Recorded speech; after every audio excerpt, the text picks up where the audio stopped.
Commémoration ce lundi 12 janvier du 5e anniversaire du séisme. En cette occasion, le président Martelly, accompagné de la première dame, des membres du gouvernement démissionnaire et de son premier ministre nommé, s'est rendu sur le site de Saint-Christophe où a été érigé un mémorial à la mémoire des victimes du 12 janvier. Le couple présidentiel a déposé une gerbe de fleurs au pied du monument. Cette cérémonie a été ponctuée de moments de recueillement, de chants circonstanciels, de témoignages et de messages de paix et de solidarité. Le chef de l'État a lancé un appel au calme et à la sagesse lors de son discours. M. Martelly s'est par ailleurs engagé à poursuivre ses efforts pour sortir le pays de la crise, tout en saluant les partis politiques de l'opposition qui ont signé ce dimanche un accord allant dans ce sens. À sa gauche, un drapeau abîmé qui symbolise l'état du pays au lendemain du 12 janvier 2010. Et un peu à sa droite, le vent fait flotter un bicolore en bon état symbolisant l'Haïti d'aujourd'hui. Mais malgré tout, c'est un Michel Martelly remonté qui a pris la parole ce lundi face au monde alors qu'il salue la mémoire des victimes du séisme. Regrettant que l'élan de solidarité exprimé après le passage du tremblement de terre n'ait pas été pérennisé, le président a remis en question la volonté de certains acteurs politiques de voir le pays se stabiliser et prendre le chemin du progrès. Les Haïtiens sans conscience qui pito les pays à des manifestations toute journée. Les timounio pas à l'école, les business à craser, les caoutchoucs à bouler, les Haïtiens frères à mourir, puis au fait un capital politique.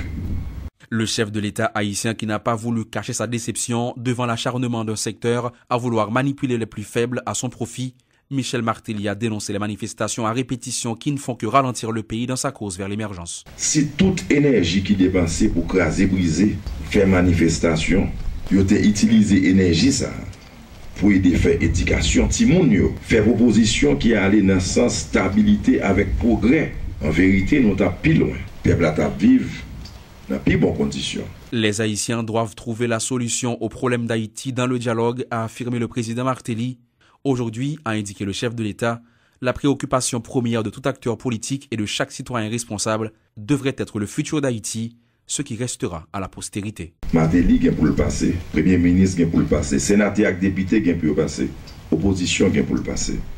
Celle ça qu'a prêté ces pays avec héritage qu'on a quitté pour petit nous. Trop, c'en est trop, a lancé le président Martelly ce 12 janvier. Fatigué de voir les rues de la capitale et de certaines villes de province occupées par des manifestants, le chef de l'État a lancé un appel à la trêve. Opposants, partisans, quittez la RIA. Quittez la RIA pour tout le monde qui prend l'école. Quittez la RIA pour le monde qui prend le travail. Dans le moment ça, Haïti a besoin de la paix. Là, sur ce bout de terre où sont ensevelis des milliers de victimes du séisme, le chef de l'État a exprimé son ras-le-bol, sa frustration et son regret.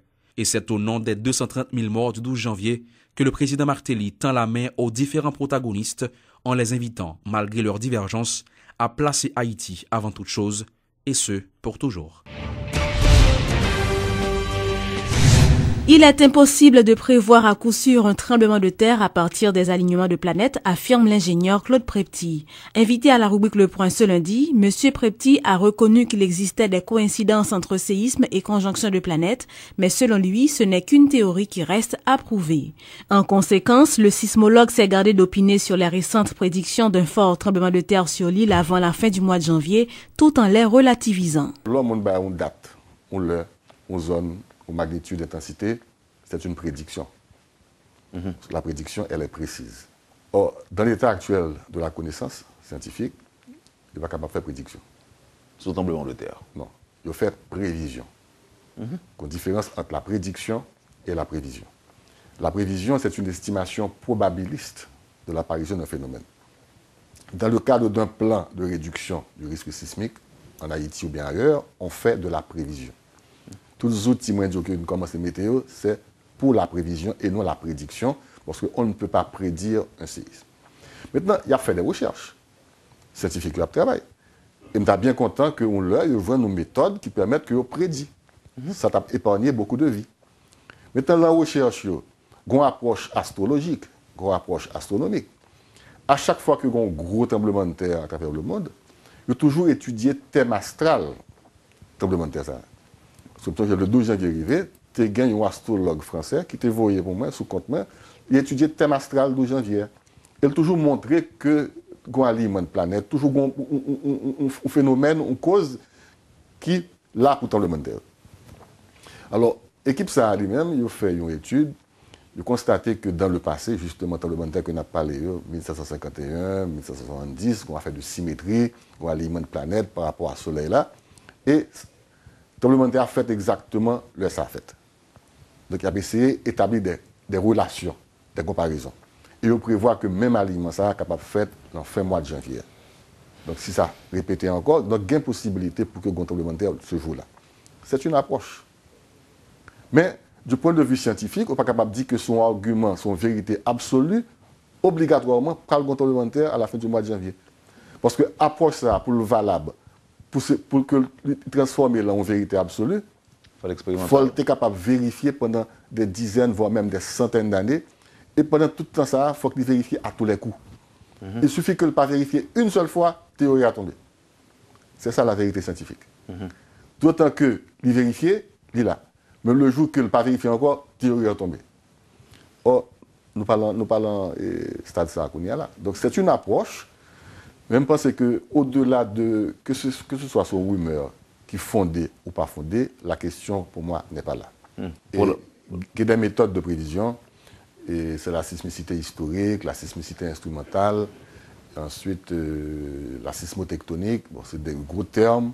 Donc prévision, c'est dit qu'à l'échelle d'une dizaine d'années, d'une vingtaine d'années, prévision nous dit que, et compte tenu de quantité d'énergie qu'a accumulée dans le faillot, donc énergie ça a, donc comparativement à dernier secousse qui fait là, donc dans 20 ans, dans 30 ans, nous sommes capables de gros tremblement de terre. Plusieurs églises catholiques ont été détruites lors du séisme, on se le rappelle, et 5 ans après, si certaines d'entre elles sont en passe d'être reconstruites ou d'être rénovées, d'autres, en revanche, tardent à être rebâties. 12 janvier 2010, une date qui restera gravée à jamais dans la mémoire du peuple haïtien. Riches ou pauvres, noirs ou blancs, petits et grands, tous ont d'une façon ou d'une autre vécu cette terrible tragédie, considérée comme la catastrophe la plus démocratique en Haïti pour n'avoir épargné personne. On se le rappelle, 35 secondes ont suffi pour détruire des maisons, des entreprises, des écoles et même des églises. Et aujourd'hui, l'on ne cesse de parler de reconstruction. 5 ans après ce séisme, où en est-on avec ce processus? Si certains bâtiments publics et privés sont en passe d'être reconstruits ou rénovés, quid des églises catholiques? Un petit tour dans quelques-unes d'entre elles au niveau de la région métropolitaine nous a conduit tout droit au bas de la ville, direction la cathédrale de Port-au-Prince. Nous sommes à la rue Docteur Aubry. Au milieu des étalages de marchands, les palabres des passants et les klaxons de véhicules, on peut y voir l'imposante construction provisoire de la cathédrale transitoire inaugurée le 22 novembre dernier, érigée sur le site de l'ancien bâtiment détruit lors du séisme. À l'arrière de l'église, au niveau de la rue Saint-Laurent, l'ambiance est plus calme, mais le spectacle est désolant. Les ruines de l'ancienne cathédrale sautent aux yeux. Aucune date n'est encore fixée pour la construction de la première et plus grande église du pays.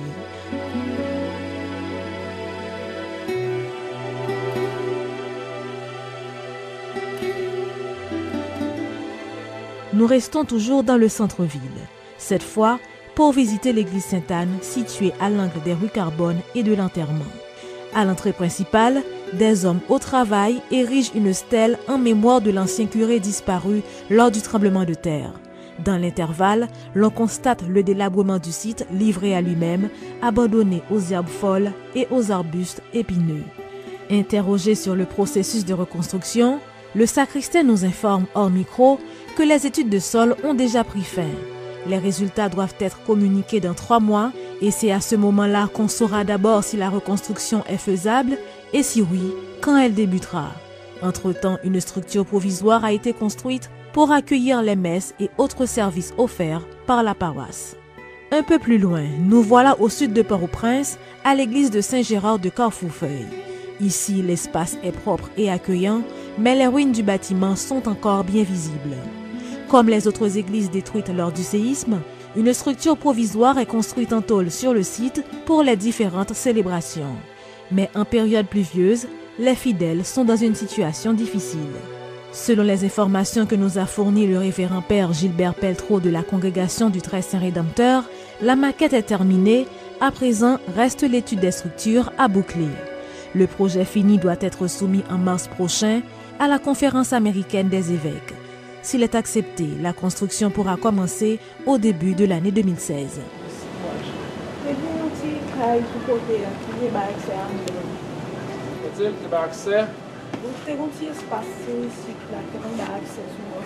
Ah, comme c'est là, mais c'est ici, c'est là qu'elle existe. C'est là, l'hôtel là, la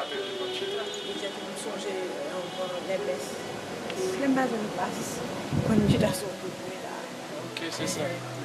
Des fois, ton compte passe pas. Mais non, c'est à cause de Clotitol là. Oui, c'est Clotitol là qui vient faire ça. Faut pas, ok. Nous quittons le centre-ville en direction de l'église du Sacré-Cœur de Turgeau. Placé à l'angle de l'avenue Jean-Paul II et la rue Océ-Marty, le site est totalement entouré de tôles rouges entre lesquelles on a pu voir des hommes qui travaillent sur le chantier. Mais de l'autre côté, des milliers de fidèles sont réunis pour une journée de prière organisée tous les premiers vendredis du mois. Pas moyen d'avoir des informations précises auprès des responsables qui participaient à cette activité religieuse. Béni pays moi, béni dirigeant nous, béni l'église là, béni responsable de l'église là. Jésus, Jésus, Jésus, Jésus, Jésus, Jésus. Et finalement, nous terminons notre tour à Pétionville à l'église Sainte-Thérèse où les travaux de reconstruction ont déjà démarré. À première vue, l'on constate que le site qui logeait le bâtiment est complètement rasé. Le chantier est entouré de tôles bleues, tous les matériels et les équipements nécessaires sont sur place, les ouvriers sont à pied d'œuvre en vue de couler les fondations de la nouvelle église. Et ici non plus, pas moyen d'avoir de plus amples détails sur la reconstruction sans autorisation des responsables absents à ce moment-là.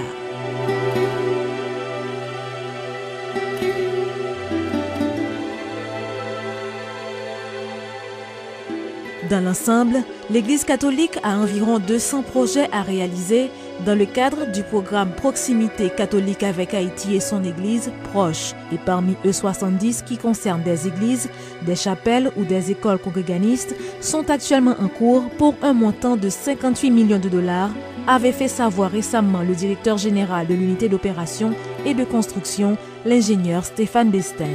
Or, plus de 31 millions seulement sont disponibles. Vu la complexité de la situation, la reconstruction définitive des bâtiments d'église n'est vraiment pas pour demain.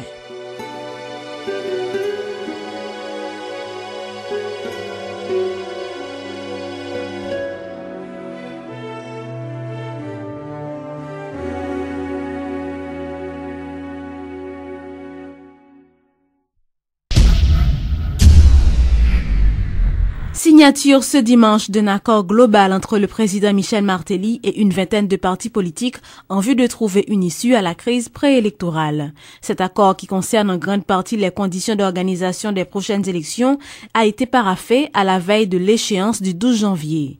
Dans cet accord, 23 partis politiques et le chef de l'État s'entendent sur la formation d'un CEP suivant l'article 289 de la Constitution et sur les 9 secteurs qui seront représentés au sein de cette institution. Il est dit que les pouvoirs publics, l'administration publique et les partis politiques ne seront pas représentés au sein du prochain organisme électoral. À travers cet accord, nous sommes certains d'arriver à normaliser la situation politique au pays. Cet accord nous permet de mettre le cap sur les élections tout en rassurant les différents acteurs politiques sur la transparence et la crédibilité du processus électoral. Dans l'esprit de consensus qui anime cet accord, nous allons continuer à travailler avec tous les partenaires pour répondre aux revendications de toute la population haïtienne. Je réitère mon appel au calme et à l'unité en vue de créer un environnement de paix et de stabilité, condition essentielle à la création d'emplois et à la réduction de la pauvreté. Le président de la République réaffirme sa détermination à mettre le pays sur la voie du progrès et du renforcement de la démocratie. Les élections, c'est une voie en démocratie, une voie royale pour mon arriver dans le pouvoir, pour capable mettre en application projet politique, projet économique, programme économique. Donc nous avons choisi la voie de la négociation. Et parce que manifester son façon de combattre, négocier son façon pour nous combattre tout.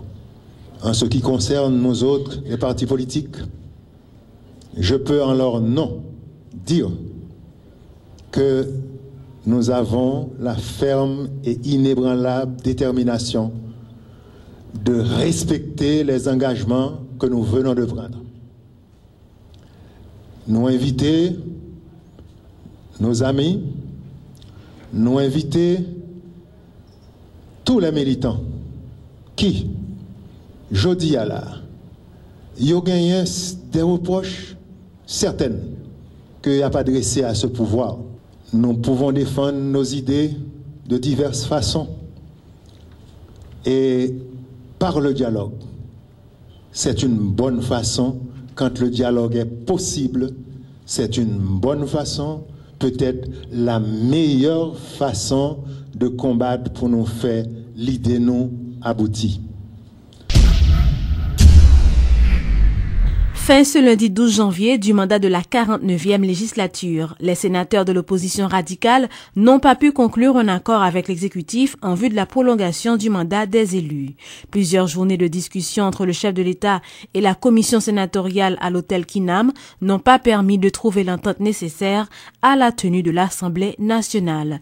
Rappelons que les sénateurs voulaient obtenir un ajustement de leur mandat sans avoir à voter l'amendement de la loi électorale. Cependant, le président Martelly a jugé qu'il s'agit d'un package, arguant que les dispositions pour ajuster les mandats des législateurs doivent être insérées dans la loi électorale qui devrait être votée avant le 12 janvier 2015.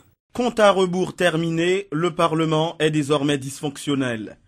Aucune tentative de tenir la séance en Assemblée nationale reportée la veille par Dieu seul Simon Dira n'a eu lieu ce 12 janvier.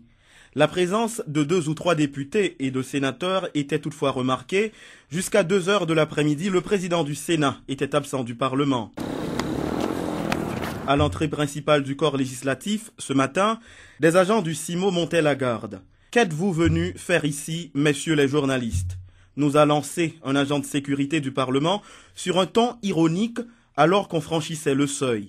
Arrivé sur la grande cour, des petits groupes de journalistes et des employés de l'administration y allaient de leurs commentaires sur l'existence ou la non-existence du Parlement ce 2e lundi de janvier. Mais ça qui vient dans l'histoire Parlement.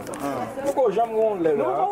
Non, allez. Pourquoi jamais on législature qui allait pendant l'allée en l'autre. Pourquoi jamais ça? On va partir de la maison. On ne peut pas faire 5 sessions, 4 sessions pour gagner. Peut-être prêter serment. À la fin, ça c'est loi électorale là. Non, constitution, oui, qui dit. Les secondes passent, les minutes s'écoulent, les heures s'égrènent. Les journalistes perdent tout espoir et s'égarent dans des discussions, se posant la question « Comment sommes-nous arrivés là ?» À chacun sa réponse, à chacun sa compréhension du bras de fer qui a duré longtemps entre l'exécutif et le Parlement. Bref, à chacun son opinion sur l'attitude des sénateurs qui ont boudé la dernière séance qui aurait pu maintenir en vie le Parlement. Retiré de la tête des journalistes à l'affût le doute que quelque chose pouvait encore être fait, un membre du département de communication du Sénat nous apprenait que depuis hier soir, les sénateurs présents ont échangé poignées de main et fait leurs adieux. 12h30, des membres du personnel du bureau du Parlement commencent à se retirer, avec eux des journalistes.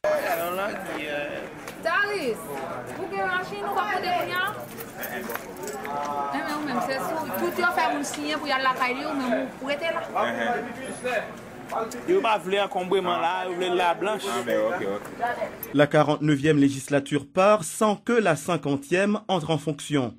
Le président Michel Martelly, qui porte en partie la responsabilité de ne pas avoir organisé les élections depuis 3 ans, va devoir constater le dysfonctionnement du Parlement. 10 sénateurs restent tout de même en poste. Leur pouvoir de contrôle des actions de l'exécutif est tout à fait restreint.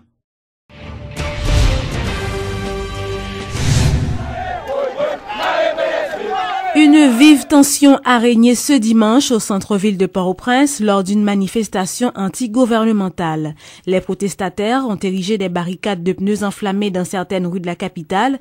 Ils ont également lancé des pierres en direction des forces de l'ordre. Cette manifestation émaillée de scènes de violence a été dispersée par la police à coups de gaz lacrymogène. Les autorités policières ont dû intervenir à plusieurs reprises afin d'empêcher des dérives dans le comportement des manifestants. Tout un grand bataille de positionnement politique à Belize par là-dedans. Nous de Chita à leader pour nous rebalancer la bataille là, c'est une bataille politique. Moi, je fait là, la bataille nous a fait. Une série de monde dit bon, si Moïse dit, monsieur dit, c'est sénateur Moïse pour dire. Pas nous a dit Moïse. Monsieur deux même pas député, sénateur, pas sénateur. Pas d'intérêt, m'a dit sénateur, c'est 100 000 tout problème. Mais ça met des problèmes.